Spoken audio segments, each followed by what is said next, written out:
السلام عليكم ورحمة الله وبركاته.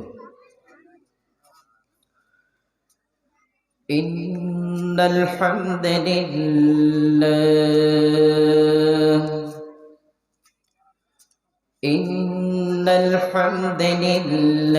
الأكرم الذي خلق الإنسان وكرمه وعلمه من البيان ما لم يعلم، فسبحان الذي لا يحصى امتنانه باللسان ولا بالقلم. نشهد أن لا إله إلا الله وحده لا شريك له، ونشهد أن سيدنا وحبيبنا وإيماننا وقدوتنا وحبيبنا محمدا عبده ورسوله الذي أرسله بالحق بشيرا ونذيرا وداعيا إلى الله بإذنه وسراجا وقمرا منيرا. فقد قال الله تعالى في كلامه المجيد والفرقانه الحميد: أعوذ بالله من الشيطان الرجيم. بسم الله الرحمن الرحيم.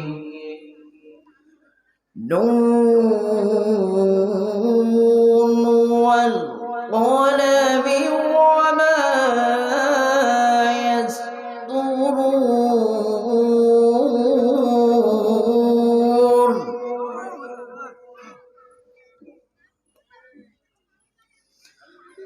ما أنت بنعمة ربك بمجنون، وإن لك لأجرا غير ممنون.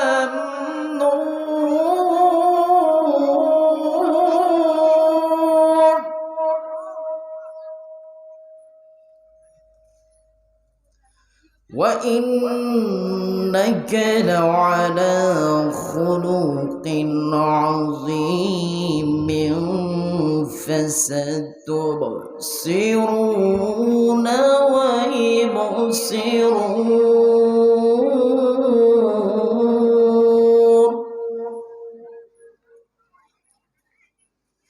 بأيكم المفتون؟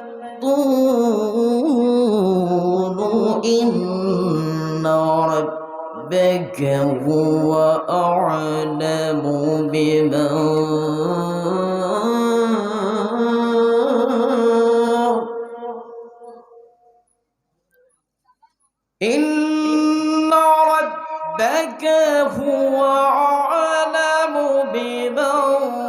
ضل عن سبيله.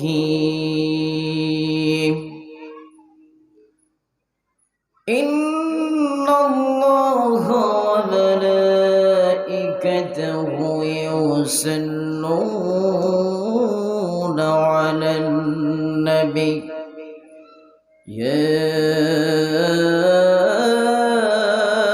أيها الذين آمنوا صلوا عليه وسلموا تسليما. اللهم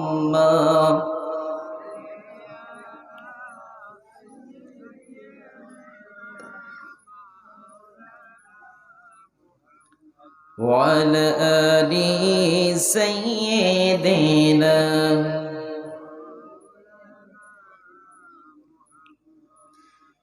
एक दिन तुम्हारी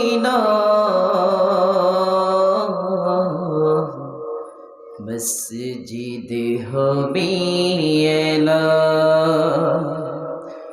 एक दिन तुम्हारी मस्जिद हमीला तैरी থেকো তৈরি রেখো কবরের মাল সামান একদিন তোমারি নাম মসজিদে হমিলা একদিন তোমাকে পরিয়ে কাফন সঙ্গী সাজন করবে দাফন হঠাৎ চলে যাবে আদরের ধন প্রিয় মা বাবার কাটিয়ে নয়ন তৈরি থেকো তৈরি রেখো সুন্নতি আমল তোমার একদিন তোমারি নাম মসজিদে হমিলা আল্লাহুম্মা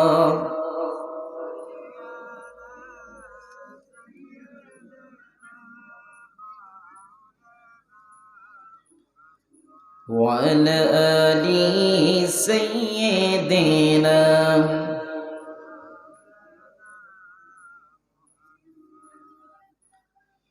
সাতক্ষীরা জেলাধীন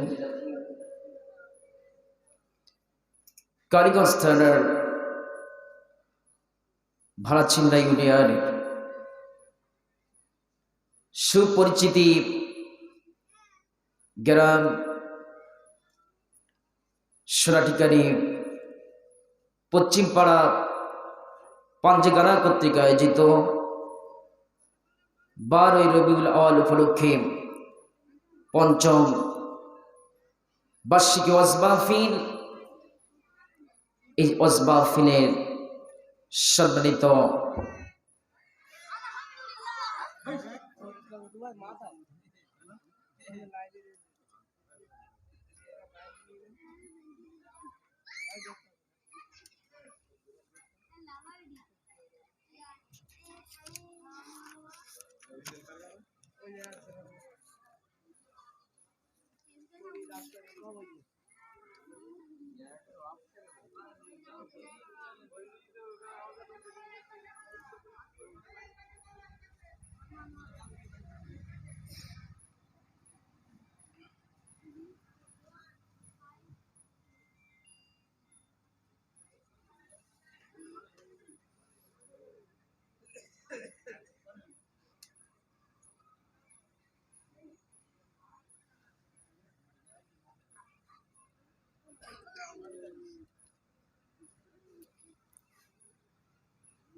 হালকা টুই করে দিও ভাই, হালকা টুই করে দেবা, হ্যাঁ হালকা ভাসাইয়ে।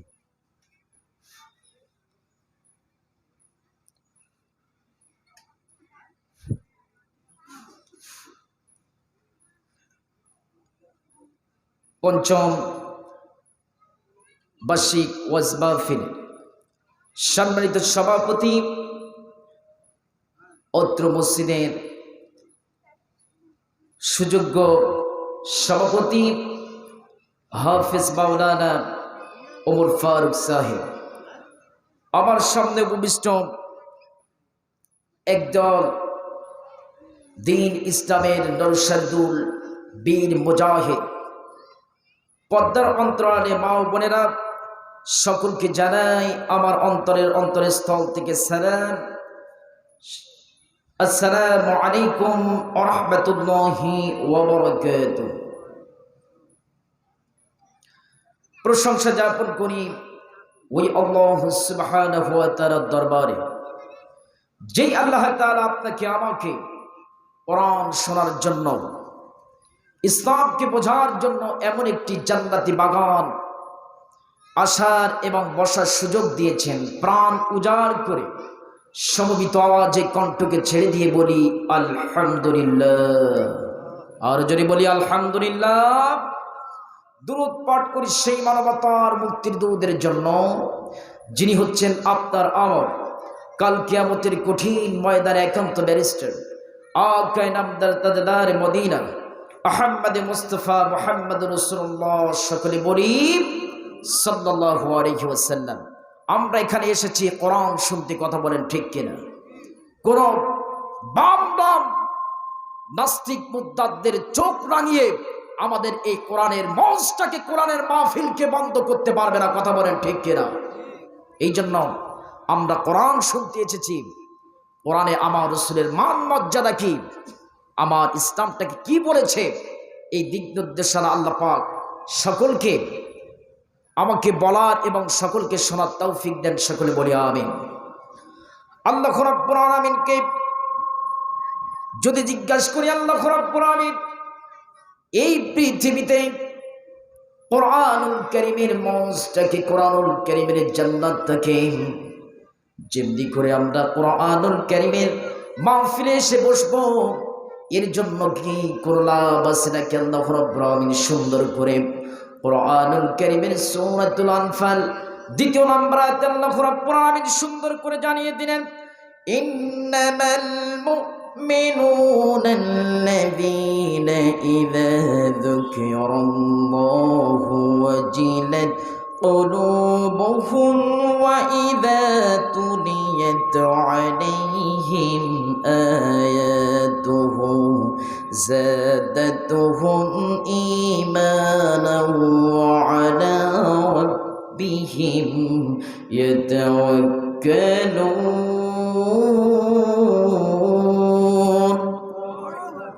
আল্লাহ রাব্বুল আলামিন বলেন, বান্দা তুমি কোরআনুল কারীমের মাহফিলে, কোরআনুল কারীমের তাফসীরে মাহফিলে এসেছো, আল্লাহ রাব্বুল আলামিন তোমাকে এমনি এমনি ছেড়ে দিবেন না। আল্লাহ রাব্বুল আলামিন, বান্দা তুমি এসেছো কোরআনুল কারীম শুনতে, তোমাকে কিছু দেওয়ার জন্য আল্লাহ রাব্বুল আলামিন রেডি রয়েছে। কি সেটা আল্লাহ রাব্বুল আলামিন বললেন, মুমিন তুই তারা আল্লাহর কথা বলতে যাদের হৃদয়কে ভয়ে প্রকম্পিত হতে থাকে, আর যখন আল্লাহ রাব্বুল আলামিনের কোরআনকে তেলাওয়াত করা হয়, কোরআনকে সুন্দর করে মানুষের মধ্যে তেলাওয়াত করা হয়, ঈমানটা বৃদ্ধি থাকে। আর বিপদে মুসিবতে কোনো র্যাবের ভয় করবে না, পুলিশের ভয় করবে না, কোনো নেতার ভয় করবে না, একমাত্র ভয় করবে কার? একটু জোরে বলি। এই জন্য মুমিন বান্দা কোরআনুল কারীমের মাহফিলে বসলে আল্লাহ রাব্বুল আলামিন যেই লাভটি দিয়েছেন, ঈমানটা বৃদ্ধি করে দিয়ে দেন কে? আল্লাহ রাব্বুল আলামিনকে বলি, আল্লাহ কোরআনুল কারীমের ময়দানে কোরআন শুনতে আসতেই পরে আপনি ঈমানটাকে বৃদ্ধি করে দিয়ে দেন। যারা এই বাংলাদেশের কিছু নাস্তিক মুদ্দাত রয়েছে, এই নাস্তিক মুদ্দাদেরা আল্লাহর কোরআন নিয়ে, ইসলাম নিয়ে, হাদিস নিয়ে কটূক্তি করে, এদের জন্য আপনি কি কোনো ডিরেকশন দিয়েছেন নাকি? আল্লাহ রাব্বুল আলামিন কোরআনুল কারীমের সূরাতুত তাহা 124 নম্বর আয়াতে এভাবে তাদের কোটেশন করে দিয়ে দিলেন যে তুমি কোরআন নিয়ে বাজে মন্তব্য করো, কোরআন তোমার সহ্য হয় না, কোরআনের আইন তোমার সহ্য হয় না। অন্যান্য কিতাবের কথা, অন্যান্য আইনগুলা সহ্য হয়, কিন্তু কোরআনের কথা, ইসলামের কথা তোমার সহ্য হয় না। তুমি মুনাফিক ছাড়া আর কিছুই হতে পারো না। এই জন্য আমরা কোরআনুল কারীমের সংস্পর্শে থাকতে চাই। কোরআন নিয়ে বাজে মন্তব্য করা যাবে না। যারা কোরআনকে নিয়ে বাজে মন্তব্য করবে, কোরআনকে নিয়ে ঠাট্টা মশকরা করবে, আল্লাহ রাব্বুল আলামিন তাদের বিষয় বলে দিয়ে দিলেন, ومن أعرض عن ذكري فإن له معيشة ضنكا শুরুহু ইয়াউমাল কিয়ামতি আ'মা। জোরে বলুন আল্লাহু আকবার। আর জোরে চিল্লায় বলি আল্লাহু আকবার। আল্লাহ রাব্বুল আমিন জানিয়ে দিলেন কোরআন তোমার সহ্য হয় না, কোরআনের আইনটাকে সহ্য হয় না, ইসলামটাকে তোমার সহ্য হয় না। আল্লাহ রাব্বুল আমিন সুন্দর করে সেই বান্দাদেরকে বললেন তুমি কোরআনকে অপমাননা করেছো, কোরআন দিয়ে তোমার জীবনটাকে পরিচালনা করতে পারলে না। আল্লাহ রাব্বুল আমিন এই বান্দাদেরকে বলে দিলেন আর যে আমার কোরআন থেকে মুখ ফিরিয়ে নেবে তার জীবনটাকে আমি আল্লাহ রাব্বুল আমিন সংকীর্ণ করে দিয়ে দিব। কি করে দিবে একটু জোরে বলি? সংকীর্ণ করে দিবে। আর আল্লাহ রাব্বুল আমিন বললেন তোমার কোরআন সহ্য হয় না, কোরআনকে নিয়ে বাজে মন্তব্য করো, কোরআনকে নিয়ে তুমি কটূক্তি করো। আল্লাহ রাব্বুল আমিন বললেন কাল কিয়ামতের ময়দানে তোমাকে আমি উঠাবো অন্ধ করে। কি করে উঠানো হবে? অন্ধ করে উঠানো হবে। তুমি কোরআন অপমাননা করেছো, কোরআনকে নিয়ে তুমি ব্যঙ্গ করেছো, কোরআন নিয়ে তুমি মূর্তির পায়ে রেখেছো, তুমি মুনাফিক ছাড়া মুসলমান এবং হিন্দুদের মাঝে তুমি সাম্প্রদায়িক দাঙ্গাবাদী হয়ে তুমি তোমার সত্য হাসিল করো, তুমি মুনাফিক ছাড়া মুসলমান তুমি হতে পারলে না। কথা বলে ঠিক কিনা? এই জন্য আমরা কোরআনের সংস্পর্শে থাকতে চাই। এখন তাফসীর কারকগণ এই আল্লাহ রাব্বুল আমিন সুন্দর করে বার জানিয়ে দিলেন ওয়া নাহশুরুহু ইয়াউমাল কিয়ামাতি আ'মা। আল্লাহ রাব্বুল আমিন বললেন তাকে আমি আল্লাহ রাব্বুল আমিন কোরআন না মানার কারণে, তার পারিবারিক জীবনে সাংসারিক জীবনে কোরআনকে না মানার কারণে আল্লাহ রাব্বুল আমিন জানিয়ে দিলেন আমি আল্লাহ রাব্বুল আমিন তাকে অন্ধ করে উঠায় দিয়ে দেব। এখন তাফসীর কারকগণ এই অন্ধ করে উঠানোর জন্য তিনটি উপায় আল্লাহ রাব্বুল আমিন সুন্দর করে তাদের জন্য বরাদ্দ করলেন। তিনটি সময় তাদের জীবনটাকে সংকীর্ণ করে দিয়ে দেবেন। আল্লাহ রাব্বুল আমিন যেই তিনটি জীবন সংকীর্ণ করে দিয়ে দিবেন, একটা করে দুনিয়ার জিন্দেগিতে আল্লাহ রাব্বুল আলামিন বলে দিলেন যে প্রথম নাম্বার যেই জীবনটাকে সংকীর্ণ করা হবে বান্দা, তুমি জীবনে তোমার সুখ সচ্ছন্দ থাকবে না। তুমি কোটি টাকার মালিক হয়েছো, তুমি ঘর বাড়ি রয়েছে তোমার 5 তলা 10 তলা, লাইনে তোমাকে 10টা গাড়ি চলতেছে, তোমার বিশাল বাড়ি গাড়ি সব কিছু রয়েছে বান্দা তোমার। আল্লাহ রাব্বুল আমিন বললেন কোরআনকে অপমান করার জন্য, কোরআন দিয়ে তোমার জীবনটাকে পরিচালনা না করার জন্য আমি আল্লাহ রাব্বুল আলামিন তোমার জীবনটাকে সংকীর্ণ করে দিয়ে সুখ স্বাচ্ছন্দ্যগুলো আল্লাহ রাব্বুল আলামিন উঠায় নিয়ে নেন। এই জন্য আমরা কোরআনের সংস্পর্শে থাকতে চাই, কোরআনকে নিয়ে বাঁচতে চাই। কোরআনের সংস্পর্শে থেকে আল্লাহর আইনটাকে ধরতে যদি আমরা পারি, সেই রব্বুল আলামিন এই কোরআন কাল কিয়ামতের কঠিন ময়দানে সুপারিশ করে আমাদেরকে জান্নাতের ভিতরে পৌঁছিয়ে দিয়ে দিবেন। জোরে বলি আল্লাহু আকবার। এখন তাফসীর কারকগণ দুনিয়ার জিন্দেগিতে তার সুখ সমৃদ্ধটা কেড়ে নিয়ে নেবেন। আর 2 নাম্বার যেটা কবর জীবনে তার জীবনটাকে সংকীর্ণ করে দিয়ে দিবেন। কেমন করে তার কবরটাকে সংকীর্ণ করে দিয়ে দিবেন? আল্লাহ রাব্বুল আমিন বললেন মানুষটাকে যখন কোরআন অনুযায়ী জীবন যাপন করলো না, কোরআন মানলো না, আমি আল্লাহ রাব্বুল আলামিন যখন তাকে কবরের ভিতরে রাখা হবে, আমি আল্লাহ রাব্বুল আমিন ডান দিকের মাটি বাম দিকে এমন করে চাপ দিয়ে দেব, তার হাড় মাংসগুলো আমি আল্লাহ রাব্বুল আলামিন চূর্ণ বিচূর্ণ করে দিয়ে দেব। এই জন্য দুনিয়ার জিন্দেগিতে তোমাকে সুখ স্বাচ্ছন্দ্য কেড়ে নিয়ে নেবে। আল্লাহ রাব্বুল আমিন বললেন যে দ্বিতীয় নাম্বার হচ্ছে কবর জগৎ। কবর জগতে আল্লাহ রাব্বুল আলামিন তোমার ওই জীবনটাকে সংকীর্ণ করে তোমাকে জাহান্নামের ভিতরে যেতে হবে। আর 3 নাম্বার যেটা আল্লাহ রাব্বুল আমিন সুন্দর করে জানিয়ে দিলেন ওয়া নাহশুরুহু ইয়াউমাল কিয়ামাতি আ'মা। আল্লাহ রাব্বুল আমিন সুন্দর করে জানিয়ে দিলেন বান্দা 3 নাম্বার যেটা কাল কিয়ামতের কঠিন ময়দানে তোমাকে অন্ধ করে উঠানো হবে। এখন যখন ওই বান্দাকে অন্ধ করে উঠানো হবে, আল্লাহ রাব্বুল আলামিনকে ওই ব্যক্তিটা জিজ্ঞাসা করবে আল্লাহ আমি তো দুনিয়ার জিন্দেগিতে চাক্ষুষ্মান ছিলাম, আমি সব কিছু চোখে দেখতাম, আমি সব কিছু, আমার স্ত্রী পুত্র ছিল, স্ত্রী পুত্রকে দেখেছি হারাম হালাল বাসিরাই আলেমদেরকে নির্যাতন করে হামলা দিয়ে মামলা দিয়ে তাদেরকে কারাগারে দিয়েছিলাম, আমার সেই চক্ষু আমার ছিল, আছে না নাই এমন?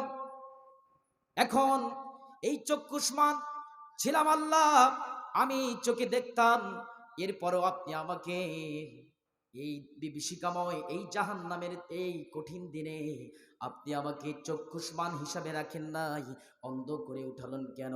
আল্লাহ রাব্বুল আলামিন জবাবে বলে দিবেন বান্দা, قال رب لما حشرتني أعمى وقد كنت بصيرا।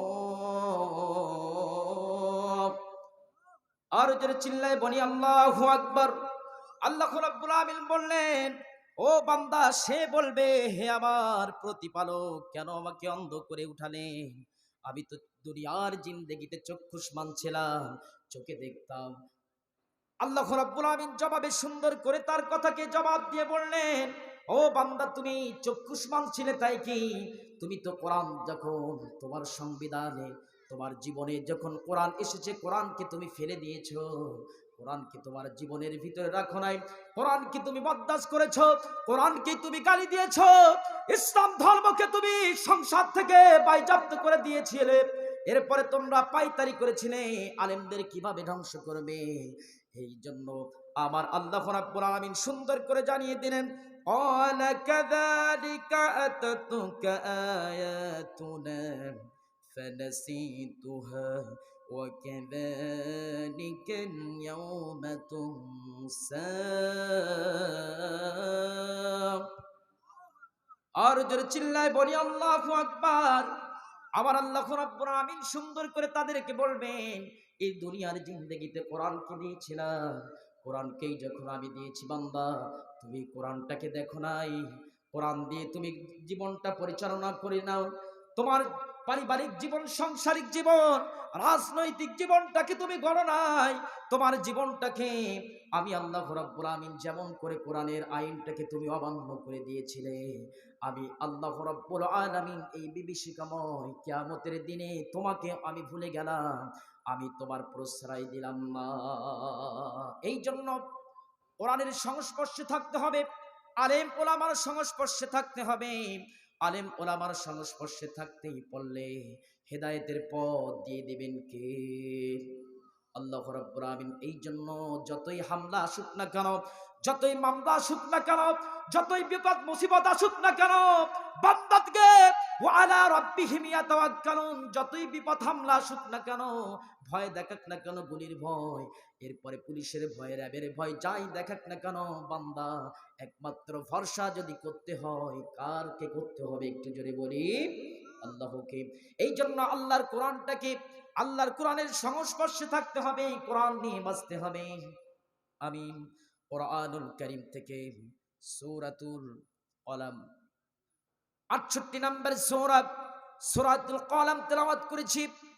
আল্লাহ রাব্বুল আলামিন তার রাসূল সাল্লাল্লাহু আলাইহি ওয়াসাল্লামের চরিত্রটাকে কেমন করে দিয়েছেন। আল্লাহ রাব্বুল আলামিন সুন্দর করে এই সূরাতুল কলমের সুন্দর করে জানিয়ে দিলেন, নুন ওয়াল কলমি ওয়া মা ইয়াসতুরুন।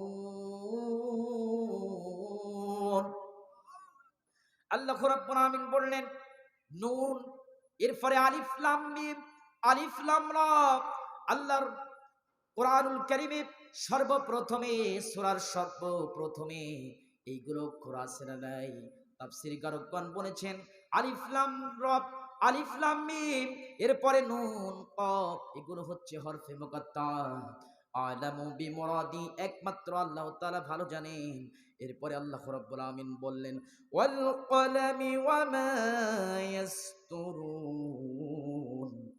আমার আল্লাহ রাব্বুল আলামিন বললেন, বান্দা তুমি যাই করো না কেন, কে সব কিছু লিপিবদ্ধ করে দিয়ে দেন। তুমি কোথায় কাউকে গালে চড় মেরেছ, কাউকে তুমি কেসের ভয়ে দেখিয়ে 50,000 টাকা হাতে করে নিয়েছো, ও বান্দা তুমি কাকে মেরে তুমি পানিতের মধ্যে ভাসিয়ে দিয়েছো অর্থ সম্পদের জন্য, ও বান্দা তুমি কাউকে তুমি মেরে দেশ ত্যাগী করার জন্য প্রচেষ্টা চালিয়েছো।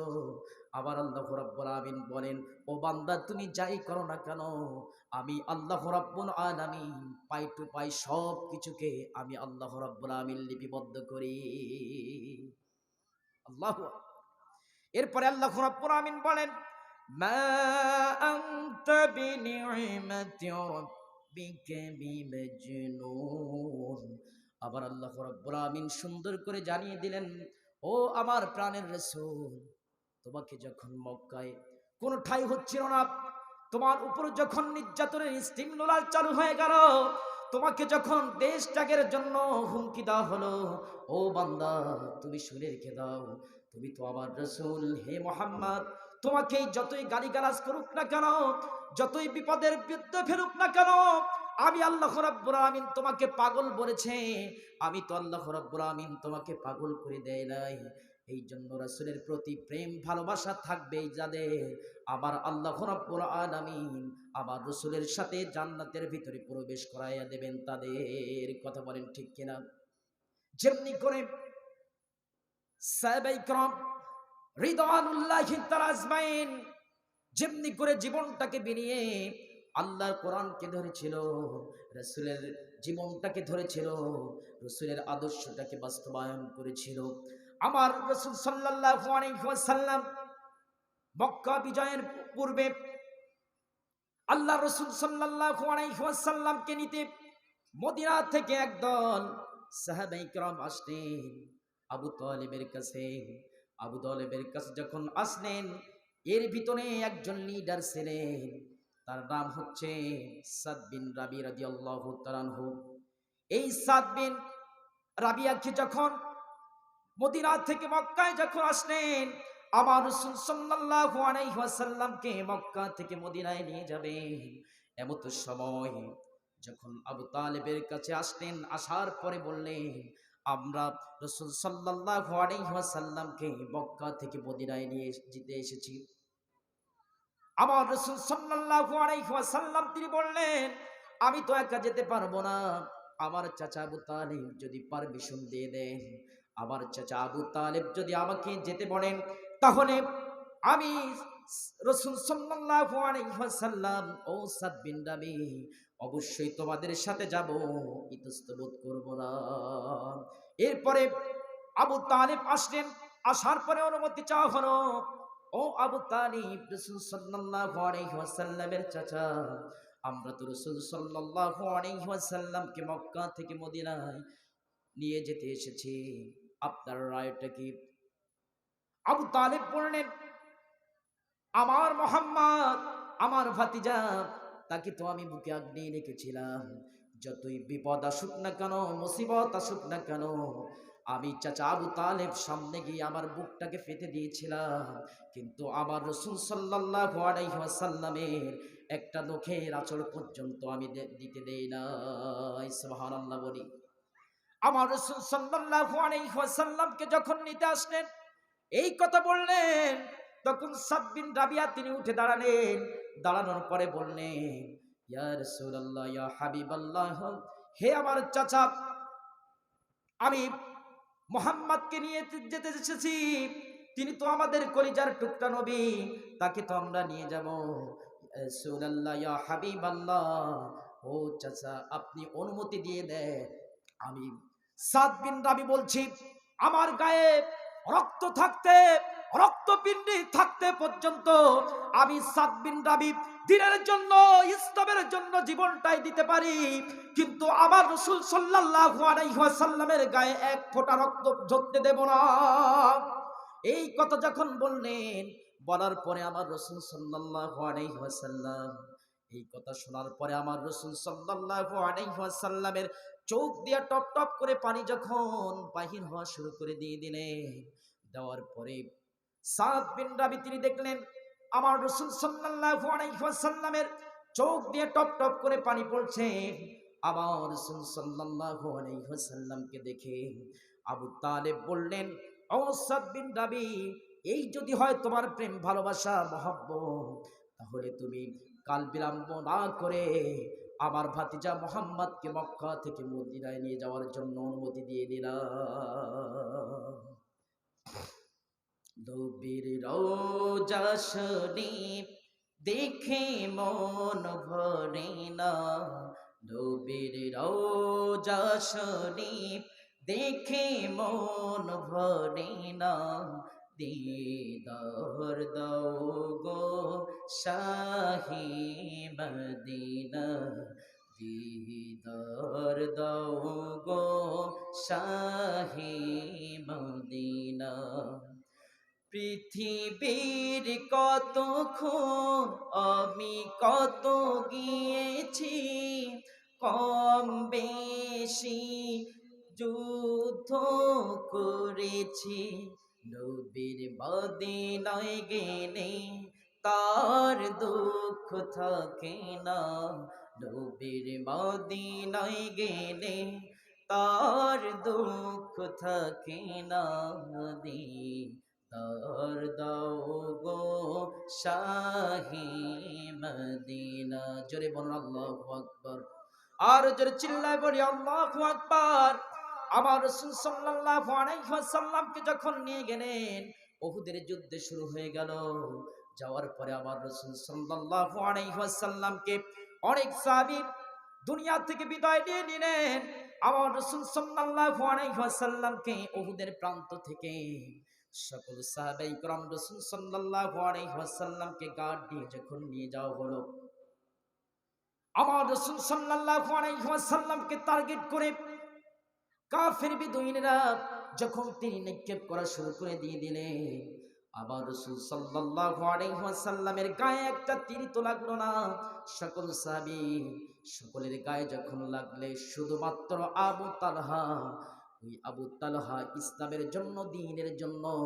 আল্লাহ রাসূলের জন্য ৮০টা তীরবিদ্ধ হয়ে গেল এই জন্য দ্বীন ইসলামকে আপনি সঠিকভাবে ধরবেন দ্বীন ইসলাম দিয়ে বাঁচবেন হামলা আসবে মামলা আসবে মুমিন ব্যক্তি কখনো কোনোদিন ওই নাস্তিক মুদ্দাতদের ভয় কখনো করবে না কথা বলেন ঠিক কিনা এই জন্য মুমিন যদি হতে চাও ও বান্দা তোমাকে রাসূলের প্রতি প্রেম ভালোবাসা মহব্বত দেখাতে হবে রাসূলের প্রেম ভালোবাসা মহব্বত যদি থাকে আল্লাহ রাব্বুল আলামিন রাসূলকে নিয়ে তোমাকে জান্নাতের ভিতরে প্রবেশ করায় দিয়ে দেবেন এখন সাদ বিন রাবি তিনি আমার রাসূল সাল্লাল্লাহু আলাইহি ওয়াসাল্লামকে মক্কা থেকে মদিনায় যখন নিয়ে গেলেন যাওয়ার পরে এই যে দায়িত্ব করে নিয়ে গেলেন সাদ বিন রাবি কে খোঁজা হলো আমার রাসূল সাল্লাল্লাহু আলাইহি ওয়াসাল্লামকে মারার জন্য অনেক চেষ্টা প্রচেষ্টা করলো কিন্তু মারতে পারল না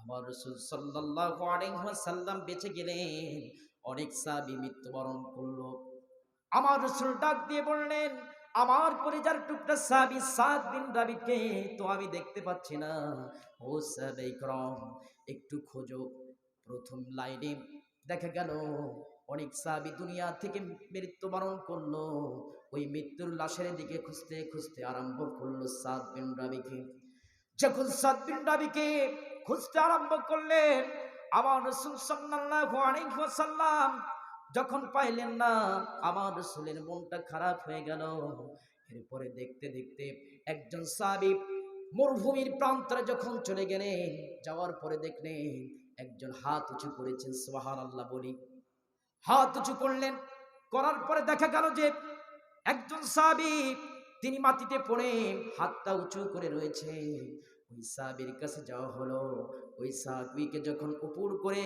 সোজা করে যখন শোয়ানো হলো দেখা গেল যে আর কেউ নয় রাসূল সাল্লাল্লাহু আলাইহি ওয়াসাল্লামকে মক্কা থেকে মদিনায় নিয়ে এসেছিল যেই সাহাবী সেই সাহাবী সাদ বিন রাদিয়াল্লাহু তাআলা আনহু এখন সাদ বিন রাবি রাদিয়াল্লাহু তাআলা আনহু তিনি বলেছেন হে আল্লাহর রাসূলের সাহাবী একটু কানটা তোমার মুখটা আমার তোমার কানটা আমার মুখের কাছে নিয়ে আসো তুমি রাসূল সাল্লাল্লাহু আলাইহি ওয়াসাল্লামকে বলে দিও আমার রাসূল সাল্লাল্লাহু আলাইহি ওয়াসাল্লামের কোনো তো কিছুই হয় নাই আমরা রাসূল সাল্লাল্লাহু আলাইহি ওয়াসাল্লামকে সুন্দর করে কাঠ দিয়ে তো আমরা নিয়ে গিয়েছিলাম এখন তুমি বলো আমার রাসূল সাল্লাল্লাহু আলাইহি ওয়াসাল্লামের কাছে তোমরা বলে দিও আমি সাদ বিন রাবি রাদিয়াল্লাহু তাআলা আনহু জীবনের শেষ মুহূর্তে পর্যন্ত কালিমার জন্য দ্বীনের জন্য নবীর জন্য আমি সাদ বিন রাবি রাদিয়াল্লাহু তাআলা আনহু এক্ষুনি শহীদ হয়ে যাব সুবহানাল্লাহ বলি এই জন্য দ্বীনকে ধরতে হবে আল্লাহ রসুলের প্রেম ভালোবাসা মহাব্বত যদি না থাকে তুমি তো মুসলমান হতে পারলে না। এরপরে আল্লাহ রাব্বুল আলামিন সুন্দর করে জানিয়ে দিলেন, তারাকে সুন্দর করে কষ্ট দেওয়া হলো, নির্যাতন করা হলো। এই নির্যাতনের সীমানাটা বানিয়ে দেওয়া হলো। আমার রাসূল যখন দিনের কথা বলতেন, দিনের জন্য মার খেয়েছেন, গালি দিয়েছেন, আল্লাহ রাব্বুল আলামিন তাদের ওই জবাবটাকে কোরআনুল কারীমে সুন্দর করে কোটেশন করে রেখে দিয়ে দিলেন। আবার আল্লাহ রাব্বুল আলামিন বললেন, ওয়াকালু ইয়া আইয়ুহাল্লাযী নুসিলা আলাইহি الذكر إنك لمجنون। আর জোরে চিল্লায় বলি আল্লাহু আকবার। আল্লাহ রাব্বুল আলামিন যেই কিতাবটা আমার রাসূলের উপর নাজিল করে দিয়ে দিলেন, আমার রাসূল সাল্লাল্লাহু আলাইহি ওয়াসাল্লামের উপর যেই কিতাবটা নাজিল করলেন, আল্লাহ রাব্বুল আলামিন নাজিল করার পরে তারা গালি দিয়ে দিল, মুহাম্মাদের উপর যেই কিতাবটা নাজিল হয়েছে ওই মুহাম্মদ পাগল ছাড়া আর কিছুই নয়। আমার রাসূল কি পাগল? পাগল হতে পারে না। আমার রাসূল পাগল নন। আল্লাহ রাব্বুল আলামিন তার রাসূলকে ওয়ামা আরসালনাকা ইল্লা রাহমাতাল লিল আলামিন, রহমত করে গোটা জাতির জন্য, শুধু মুসলমান নয় সমস্ত জাতির জন্য আমার আল্লাহ রাব্বুল আলামিন রাসূলকে রহমত স্বরূপ প্রেরণ করে দিয়ে দিলেন। সুবহানাল্লাহ বলি। এই জন্য রাসূলকে গালি দিয়ে দিল। আমার রাসূল ভুল কিঞ্চিত করল না। আমার রাসূল তিনি ভুল কিঞ্চিত না করে দিন ইসলামটাকে ধরলেন। যতই হামলা বিপদ মুসিবত আসুক না কেন, দিন থেকে এক পাও পর্যন্ত তিনি নড়েন নাই। লিল্লাহে তাকবীর, লিল্লাহে তাকবীর। প্রধান মেহমানের আগমন, লিল্লাহে তাকবীর। আমার সময় শেষ। আমি যা কিছু আলোচনা করেছি আল্লাহ পাক আমাকে আমল করার তৌফিক দেন এবং আপনিও আমল, আপনারা সবাই আমলে নিয়ে আসবেন। বাস্তব জীবনে আল্লাহ রাব্বুল আলামিন সকলকে হেদায়েত পেয়ে আল্লাহর জান্নাতে বাসিন্দা হতে পারি। সকলে বলি আমিন। ওয়া আখিরি দাওয়ানা আলহামদুলিল্লাহি রাব্বিল আলামিন। আসসালামু আলাইকুম ওয়া রাহমাতুল্লাহি ওয়া বারাকাতুহু।